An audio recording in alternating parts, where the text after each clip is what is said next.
Ba't ngayon po kayo nagsumbong? Ba't hindi ka nagsumbong noon sa amin? Nagsumbong na po ako mismong day po na nangyari sa akin yun. Sa amin? Opo. Oh. Bakit ngayon yung pinating sa akin? Ngayon, dahil nagsalita ako, gusto nyo pong sibakin nyo. Ako. I'm more than happy and willing to submit my resignation kung if that's what you want. Iyan nyo. Suspindin nyo ako. Because of this, you want to suspend me? Suspend me! Do me a favor. Kaysa naman, hindi kayo aksyon, araw-araw tayo mag-away dito.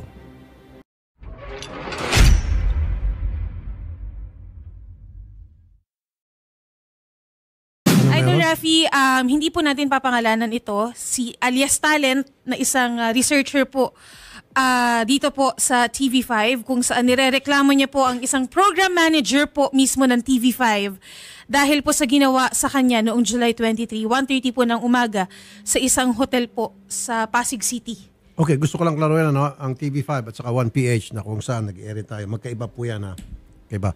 Although, sister company ang TV5 at saka 1PH at patas po kami rito, hindi porket isa sa mga kasama namin sa network, sister company ay nagkasala, itatago na namin at magbibingi-bingi at bulag-bulagan na kami. Hindi po kami ganon. At ito po isang patunay. So itong si Talent ay researcher sa TV5 News at ang inireklamo ay isang program manager sa TV5 News. Opo. Which is a sister company of 1PH. But again, hiwalay po ang 1PH sa TV5. Even when it comes to management. Okay. Although isa lang under MVP Group, pero yung sa top management, magkaiba. Magkaiba po. Okay. Sige. Sa mga higher officials, so to speak. Sir Talent, magandang hapon. Magandang hapon po, sir. Okay. Meron po kayong gustong ireklamo sa amin Opo, sir. na Po. kasamahan nyo po sa Opo. masakit man to pero sumbong to na valid. Let's go, let's accept it. Ano pong ginawa sa inyo? Bali po kasi, sir, ay kwento ko po ba ng buong buo, sir? Kung pwede buo pero medyo paiksiin nyo. Okay po. Bali po kasi, sir, nag-start po ako ng July 15 po dito sa programa po ng Budol Alert po as program researcher po. Budol Alert? Bali po. Opo. Okay. Bali po nag-start po ako dyan July 15 po. Pero matagal na po nila ako na-interview kasi po inintay pa nila ako makagraduate po bago nila ako papasukin din po. Ano itong Budol Alert? Budol Alert, ito ay segment sa news? Hindi po. May ano po siya, ang storya po na ginagawa po dito ay in-expose namin yung mga scammers po. Okay, sige. Anong ginawa sa inyo nitong si, ikaw na magsabi, anong pangalan ng nireklamo mong program manager? Ito po si Cliff Ginko po. Cliff Ginko. Anong Matagal ginawa? na po siya sa TV5 po. Ano po? Matagal na po siya sa TV5 po. Itong si Cliff Ginko. Parang narinig ko nga siya nung dating sa news pa ako sa baba. Narinig ko rin pangalan niya. Okay. Opo. So ano ginawa sa inyo, sir, ni Cliff Ginko?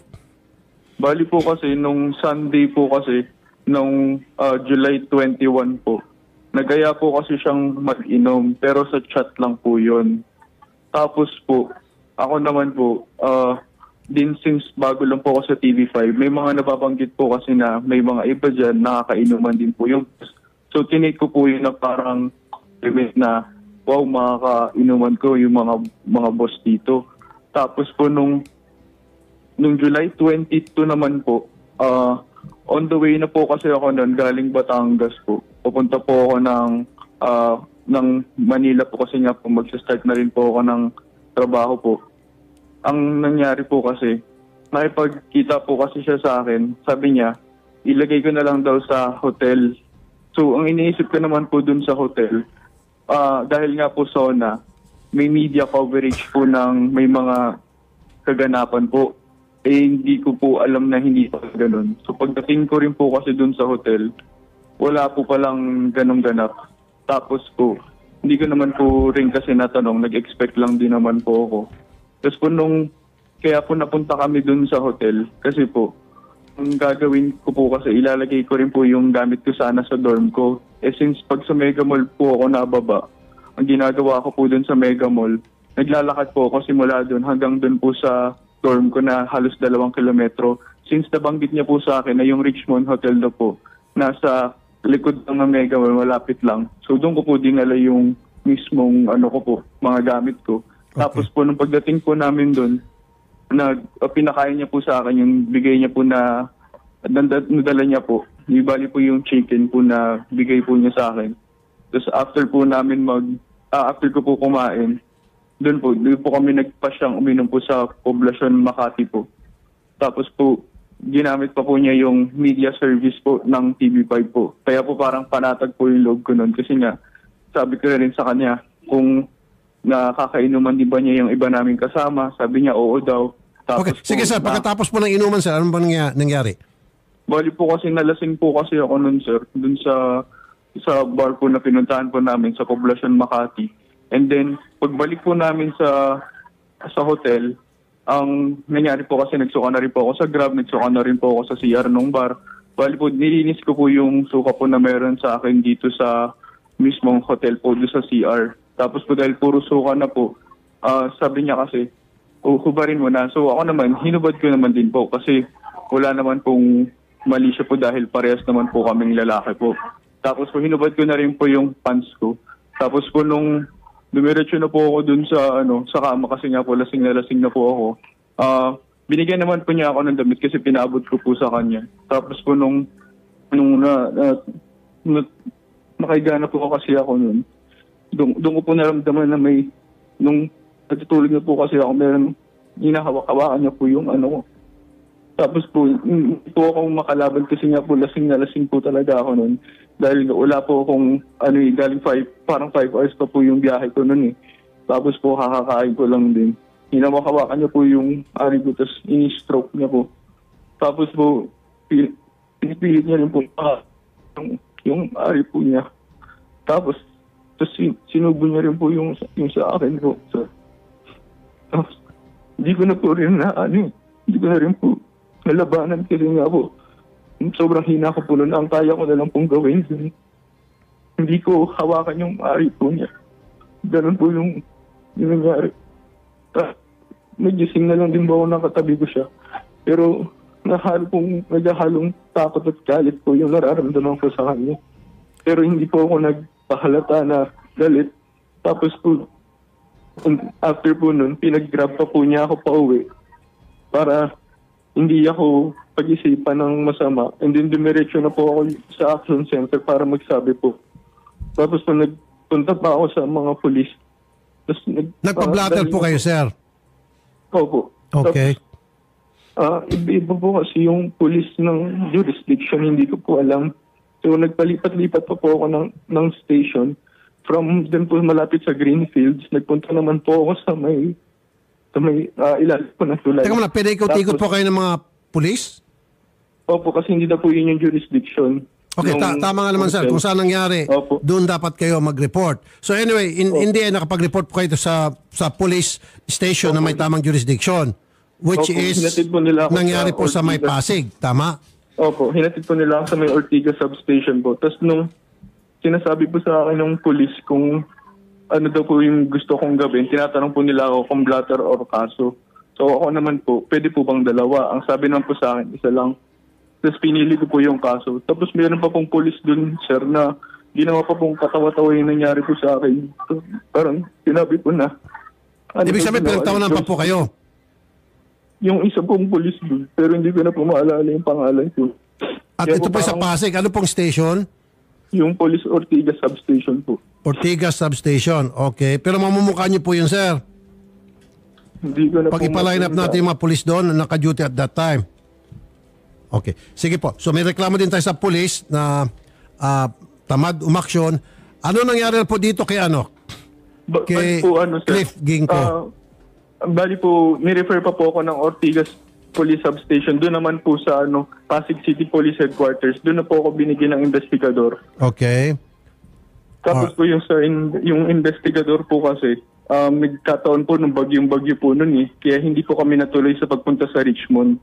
Apo. Dapat po kasi kukunan ako ng police report po. Eh dahil nga po kulang-kulang po yung details nun. Gusto nila kompletong-kompleto. Pinuntahan po namin yung Richmond nung Thursday. Pero nung Thursday po kasi, ayaw po humarap ng hotel manager. Ang ginawa po ng police investigator, nag-iba na lang po siya ng number pero hindi pa rin naman po kasi tumatawag po yung hotel manager. Okay. So sir, may problema din tayo sa hotel. Interesado po ako sir doon po sa perpetrator, kay Cliff. Ano po nangyari? Okay na po yan sa pulis sir. Of course, we'll investigate bakit yung mga pulis mabagal. Doon na tayo kay ano sir, kay Cliff. Ano nangyari? Kinabukasan sir, nagsumbong ka ba sa TV5 tungkol dyan? Opo, nagsumbong na po ako sa kung tutusin po, ang dami ko na po nalapitan. Nagsumbong na rin po ako sa R. Tapos alam na rin po ni Ma'am LCB, pero parang hindi naman po kasi ako para kampihan dahil unang-una, bago lang po ako doon. 1 week lang naman po ako doon. Iyon, matagal na niya kasama. Ilang taon na or dekada na po sila magkasama. Tapos nagtataka na lang din po ako bakit parang walang ginagawa yung HR, hindi man lang siya binigyan ng preventive suspension or kung ano man habang nag-iimbestiga. Sir, sa totoo lang... Sandali. Odette, patawag mo ng HR at patawag mo, nandito ba si Cliff Ginko? Did we talk to Cliff? Inadvisean siya ni LCV na wag magsalita. Okay. On air po. On air. Okay. Can we get a member of the management statement galing kay Ma'am Lucy Cruz Valdez? Si LCV ay siya yung Vice President ng News at ng TV5 News. Under kay LCV, Ma'am LCV, itong si Cliff. How about sa HR? Sino bang HR ngayon ng TV5? Hindi, dapat maging fair tayo. Hindi porket kasamahan natin, pagtatakpan natin, dapat we have to be fair. Nasaan na? Hindi, kasi serious itong sumbong eh. And we have to treat this seriously. So, marami na ho kayong sinumbungan dito sa TV5, maging yung HR, maging yung... Sabi na rin po ako sa executive producer ko rin po. Tapos po, ang nangyari po, hindi na po kasi ako kinakausap ng mga iba kong ka-work kasi nga po parang nagkaroon po ata sila ng interview or nagkaroon po sila ng meeting na parang wala na pong pag-uusapan tungkol sa akin. Kaya parang pakiramdam ko po Sa pagkakalam niyo ba, nagtatrabaho pa rin si Cliff Ginko hanggang ngayon sa TV5? Wala pa rin yung investigation ng... Okay, although I receive information, ito, pasok lang. Yung One News, 1PH, yung 1PH ay gumagawa na ng investigation. But hanggang investigation na. Ang talaga magde-decide niyan is the HR. So, yung 1PH, yung One News, which is different from TV5 News, although they're different, at least sako pa rin ng news, One News and 1PH is conducting their own investigation pertaining to this matter. Ang gusto ko lang sana malaman, ano na ang nangyayaring investigasyon na ginagawa ng TV5. Kailan po nangyaring insidente, sir? July 23 po. Anong araw na ngayon? August 9. August 9 na po. Halos 3 weeks na rin po nakalipas. Well, hindi ba nabigyan ng show cause order itong si Cliff Ginko? Sa pagkakalam niyo, sir?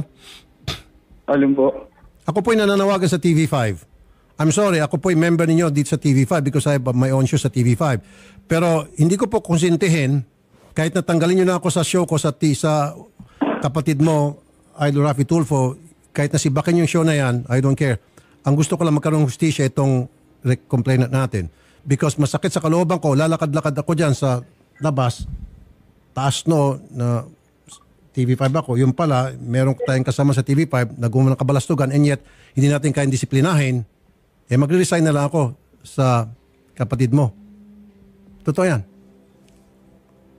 Nag-duty pa rin si Cliff at nasa baba, ang kapal naman ang mukha nito. nagjo-duty pa rin. Kasama nga na loob yung para kay kay Talent. Nasa baba lang daw po ngayon. Pwede mo natin tawagan, papakitin na si Cliff. Sabi mo kay Cliff, I'll be very fair. Pakisabi kay Cliff Ginko, really, kilala niya ako. Kung hindi ako nagkakamali, baka kilala ko pa nga ito paano hindi ko yung pangalan niya. Sabi mo, I'll be very, very fair.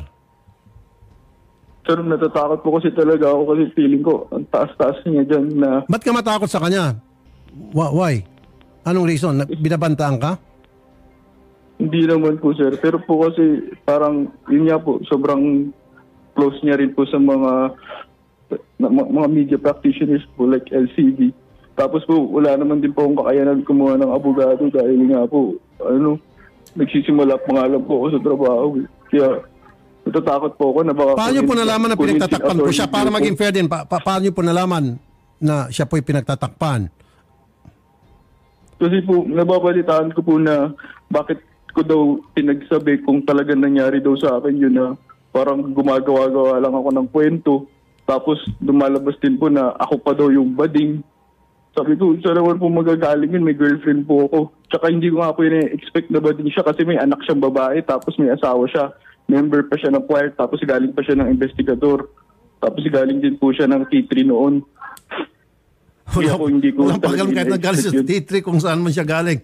Ang importante, dapat mapakinggan ang lahat ng sumbong at mapakinggan yung side niya. So inibitahan pala natin si Cliff Ginko at sa advice sa kanya ng kanyang mga boss, wag na raw muna magbigay ng salaysay at maging yung HR. I'm sorry mga kapatid, HR, it's not good. Sana ang ginawa po ninyo, advice ko lang to taong gobyerno rin po ako at the same time, sana ang ginawa, gumawa ng investigasyon, binigyan ng show cause order, itong si Cliff, bigyan nyo ng 72 hours. Ito, magsasalita na ako, now it can be told. Noong panahon, ako po'y under sa news. Pag meron kami mga ginawa, na labag, may reklamo laban sa amin, panahon pa ng T3, we were given show cause order. Totoo yan. Mula kay Ben, Erwin, and I. Pag meron kami ginawa na hindi tama sa tingin nila, o dahil may sumbong galing sa labas, ini-issue kami ng show cause order ng management. And now, this Cliff Ginko, hindi nyo kayang issue ng show cause order? How important is this guy? What makes him so fucking special? Sorry, pardon me. Nakapagsalita ako ng fucking. Iyan ninyo. Suspindin nyo ako. Because of this, you want to suspend me? Suspend me! Do me a favor. Kaysa naman hindi kayo aksyon, araw-araw tayo mag-away dito. I'm not gonna allow this. Taong gobyerno na kasi ako And meron akong pinagsilbihan. At ang pinagsilbihan ko taong bayan. I have to choose. And I choose. And I'm choosing the taong bayan. People who voted for me. Kaya ako binoto ng tao dahil nagtitiwala sila na maging patas ako. Gagawin ko ang trabaho ko. Nandiyan ang HR? Kausapin natin. Come on guys, be fair. I'll be fair with you. Promise. Promise. Maging fair ako sa inyo. Okay. Sir Talent, bakit ngayon lang po kayo nagsumbong? Sir? Ano po? Ba't ngayon lang po kayo nagsumbong? Ba't hindi nagsumbong noon sa amin? Nagsumbong na po ako mismong day po na nangyari sa akin yun. Sa amin? Opo. Oh. Bakit ngayon yun lang pinarating sa akin? Si Ate Odette po yung nakausap po ni Talent po. Ayan. And sinamahan po mismo ni Ate Odette sa HR, lahat po. Ayun, in fairness naman kay Odette. Opo. Sinamahan po. Nagpasintabi tayo sa HR sa lahat ng mga taga TV5 pero tinatabla tayo. Ayan po. Opo. Sinamahan po ni Ate Odette, sir. Even sa barangay po, sa police po, sinamahan TV5, po natin. this is my request to you. Ayusin niyo po ito. Investigate. Mas maganda kung habang merong investigation, itong si Cliff Ginko, suspendin niyo muna. Just like what you did to us nung panahon ng T3. Issue niyo kami ng show cause order dahil may mga sumbong, dahil kami ay maingay sa titit, kami may mga napagalitan at hindi nagustuhan ng mga napagalitan, sinususpindi nyo ako, kami, then do it to Cliff Ginko. Ba't di nyo magawa kay Cliff Ginko? What makes him so special?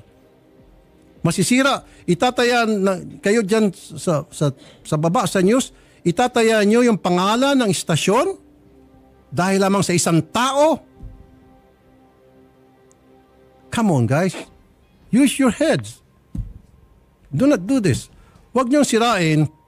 Baka sabihin nyo, wala akong utang na loob. No. I'm doing what is right. Siguro kahit na yung pinakamayari ng TV5 would agree with me.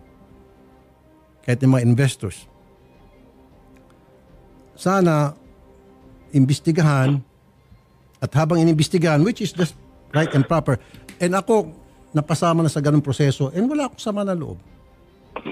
Inimbestigahan, binigyan ka ng 72 hours or 3 days, sagutin, and then after masagot, then you make a move. It's either suspindihin muna ng ilang araw, pagbakasyonin, or habang inimbestiga, wala mo ng trabaho. Bakit di gagawin kito kay Cliff Ginko? Odette, walang gustong sumagot? Wala pa po, sir. Ayaw. Well then, gusto ko lang klaruhin na kung ano man yung ginawa ni Cliff Ginko, that is not a reflection of the news and public affairs of TV5. That I can assure you. Mababait po ang TV5 because I was once a member of the news and public affairs of TV5 even up to now. Dahil meron akong program dito. Magaling, matitino. Marami pong mga magagaling sa TV5. I can assure you that. Mga from the newscaster, reporter, writer, editor, ang gagaling po yan. Nakasama ko lahat sila yan. So sana po itong ginawa ni Cliff Ginko wag maging reflection sa TV5 because kung madadama yung TV5, unfair naman po. Dito lang ako nagagalit kay Cliff Ginko and then sa ilan mga opisyal na pinagtatakpan siya, kinakanlong siya. What's so special about him? Yun lang yun. Dapat imbestigahan. So I challenge Ma'am Lucy Cruz Valdez, the Vice President of News and Public Affairs. Ma'am Lucy, magkakilala po tayo. Imbestigahan niyo po yan, ma'am. Magpalabas kayo ng statement kung ano na pong ginagawa niyong investigation. Huwag niyo po, ma'am, pagtakpan, Miss Lucy Cruz Valdez. And kayo po dyan sa HR, huwag niyo pong pagtakpan. Ngayon, dahil nagsalita ako, gusto niyo pong sibakin niyo. Ako. I'm more than happy and willing to submit my resignation kung if that's what you want. Gusto ko lang po ilabas itong sama ko ng loob. Na may naaping tao, tapos nagbibingi-bingihan tayo. Pasensya na po sumbungan po ako. Hindi po ako namimili ng taong nagsusumbong. It so happen, ang sinusumbong, kasamahan natin, kailangan pakinggan ko rin. Yun lang. Sir, this is what I'm gonna do. Ako po susulat kay MVP, Manny B. Pangilinan. Trust me. Ngayon po mismo gagawa po ako, tawag mo si Garrett. Gagawa po ako ng sulat. Ipaparating ko po to kay kay Mr. Manny B. Pangilinan. Attorney Garrett. Yes po, Senator. Draft a letter addressed to MVP. Nakikinig ka naman, Yes, nakamonitor Senator. ka. Yes, I'm monitoring. Tungkol sa mapag-usapan and I'll sign it. I want it today. Yes. Before the end of the day, I'll sign it and then I'll send it personally to MVP, to Boss MVP, to Mr. Yes MVP, po, hindi po to Manny B. dapat Pangilinan. pinapalagpasin ganito. Yes po. I assure you, ako mismo, paparating ko to kay Manny B. Pangilinan, Mr. Manny B. Pangilinan. Yes po, sir. Okay, draft it right now. I'm drafting. Yes po, sir. Drafting. Thank you. Sir, Yes po. makakuha ka ng hustisya. I guarantee you that. Thank you po, sir. Okay, sir? Sige po, sir. Hang on, sir. Hold ka. Kakausapin ka ni Garrett sa kabilang linya. Okay, sir? Wala na. Sige. Okay. Saluhin niyo si Sir Talent. Sorry, sa mga kasamahan ko sa TV5, I'm sorry kung bigla akong nagkaganito. Ayoko naman kasing, di ba, merong kasamaan tayong naapi, na agrabyado. Itong programa ko, from the get-go, tumatanggap ng lahat ng klaseng sumbong. Pangit naman na may nagsusumbong at ang sinusumbong kasamahan natin, pagtatakpan natin, hindi yata maganda yon. Hindi ko katanggap-tanggap yon. Now, if you don't agree with me, ayaw nyo ako dito because hindi ako team player, then let me go. I'll go. Ganun lang po kasimple yun. Okay? Yan na si Ray Rilles. Kausapin ko. Sa HR. Mr. Ray Rilles, HR, magandang hapon po, sir.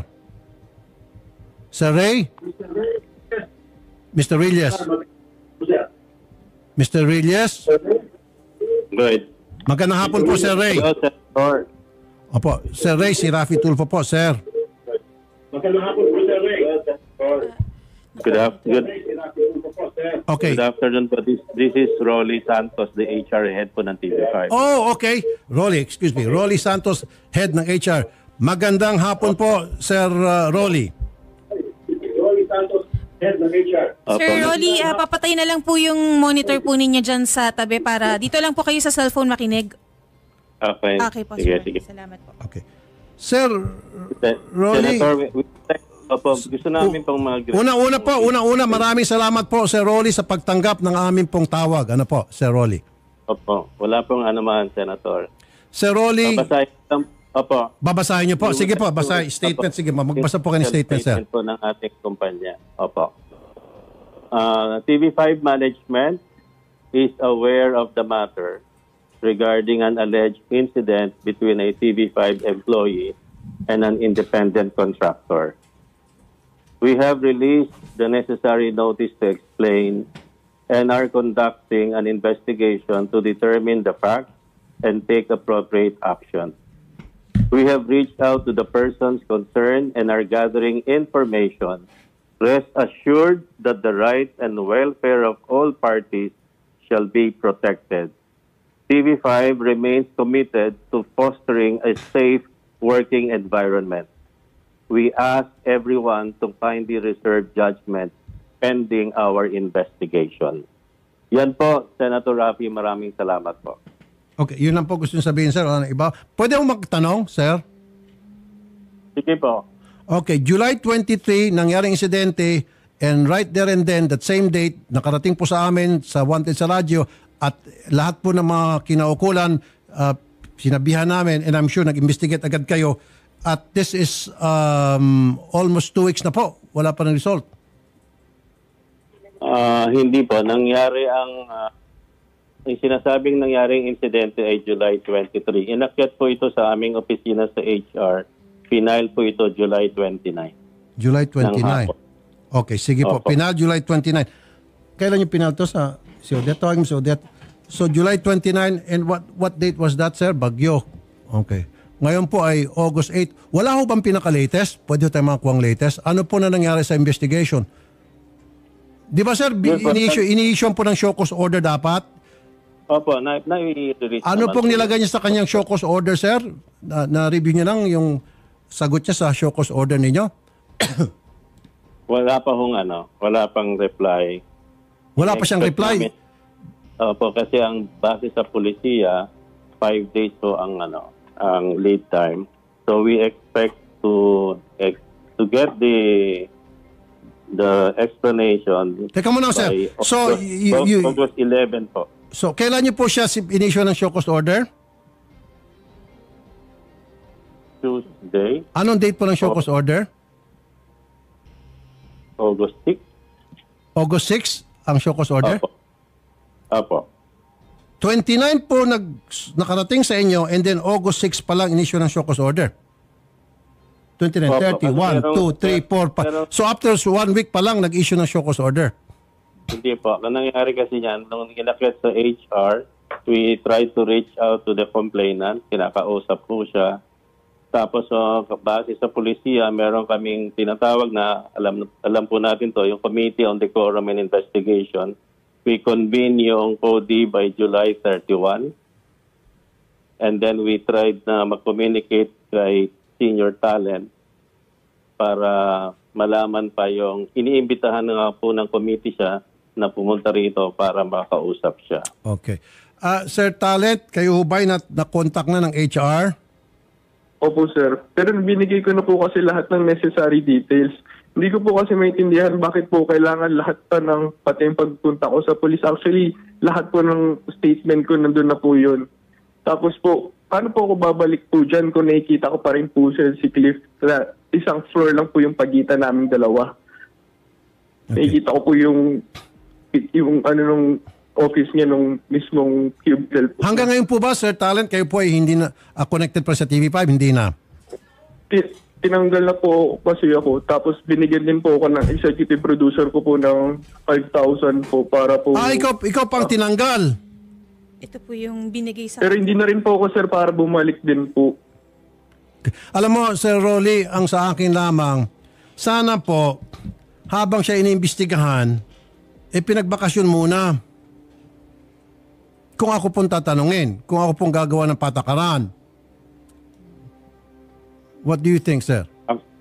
Yes, I agree with you, Senator. Di ba? Why not come up with that kind of sistema di sa TV5 na yung ganon, seryoso yung sumbong at tatayuan ng tao na nagsumbong yung kanyang sumbong at may mga dokumento naman sa police, hotel and all, then suspendin muna habang inimbestigahan siya.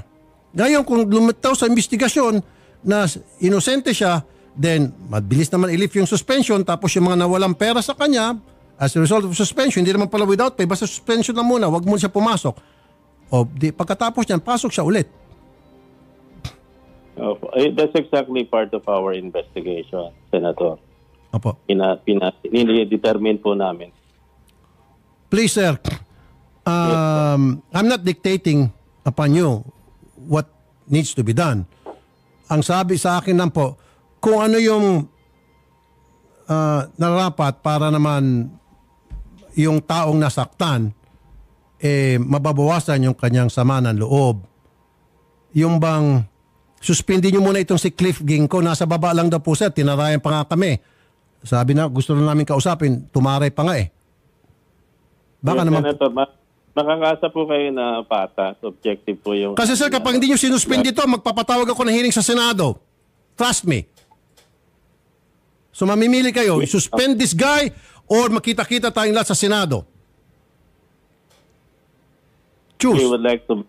Opo, pag ano po namin, babalikan po namin kayo sa mga susunod na aksyon namin. No, I want the answer by 5 o'clock. Kasi pag wala, by 5 o'clock, Garrett, mag-file ka ng resolution. I'll give you until 5 o'clock. If this guy will not be suspended 5 o'clock, then magkikita-kita tayo sa Senado. I'm sorry. Ipapatawag kita, sir. Po, Senator. Yes po, we have jurisdiction over them. Mr. Santos, ipapatawag kita. Kasama si Lucy Cruz, si Madam Lucy Cruz Valdez. Kayong dalawa, patatawag ko. Yes po, sir. In the Committee of Public Services. Mr. Santos. Po. Yeah po, we take note of that. Salamat po, sir. Get your act together, sir. Opo, salamat. I want this guy suspended. Kung nagagawa ko to sa mga police, what's so special about this guy? Kung nagagawa ko to sa mga sargento, colonel, chairman, ba't di ko kayang gawin dito kay Cliff Ginko? Sana intindihan niyo, sir, ha? Ang dami ko nang pasuspindi, ang dami ko nang pasibak ng mga general pa, ba't di ko pwedeng gawin kay Cliff Ginko? Sir, pakisuspindi to, sir. Sige po. And I need your answer by 5 o'clock. Dahil pag sinabi niyo by 5 o'clock, inibisang niyo pa rin, makita-kita tayo sa Senado, trust me. Okay, sir? Okay po. Okay po. Maraming salamat po sa inyo, Sir Rolly Santos. Asahan ko po inyong agara aksyon, sir.